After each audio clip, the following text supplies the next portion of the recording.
Hi, my name is Mason Duchatschek, and in today's episode, I'm going to kind of go back in time and try to remember what it was like when I first started.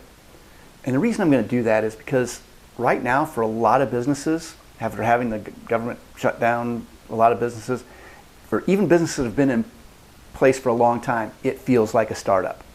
They're trying to compete for new customers to replace ones that have gone out of business, or ones that might have done business in the past that are less likely to spend money now and trying to hold on to what they got. Anyway, my point is this. When I first started, every dollar counted. I started my business with like $1,000, and I bought a little inventory, and then I sold it, and then I reinvested the profit and kept buying more stuff and more stuff and more stuff. And I used the profits of the sales I made to reinvest in my business and to grow it. I literally, in the early 90s, started a business with $1,000, and every dollar counted.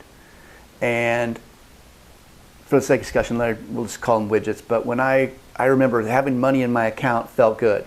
And anytime I took money out of my account, it didn't feel good. The more money I took out of my account, the worse it felt. So emotionally, I really wanted to hold on to every dollar that I could. But the purpose of a business is to make a profit, and it's to make as much profit as possible. And I could remember that if I bought 1,200 widgets, what it cost me, and I know that if I bought 3,000 widgets in one order from my supplier, that I'd make about an extra $800 in profit.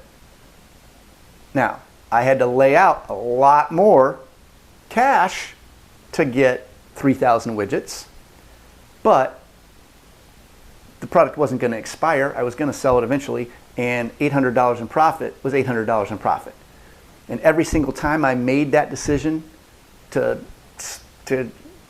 get beyond that wrenching feeling in my stomach when I purchased my inventory, it paid me $800 every time I did, extra dollars every time I did it. And I did it over and over and over and over again. So I guess what I'm trying to say to you is, some of you out there may be struggling and you're sitting here thinking about, oh, how do I spend this money? It's hard to spend money emotionally, because for a lot of you, like I said, it may feel like your startup again. But it's okay. Again, remember that your purpose is to make a profit and to maximize the profit. And even though it may not feel good to lay out that much cash flow, if it can help you make much more profit, I encourage you to do it. And I know this message is irrelevant to a lot of businesses and a lot of people listening, but there's a few of you out there right now that are back to startup mode. And this message is for you, and I hope it helps you. And I just want you to know it's okay to feel bad. It's okay to have that gut feeling in your stomach, but make the good business decision, because your business may depend on it. So anyway, hope that's helpful, and we'll catch you next time.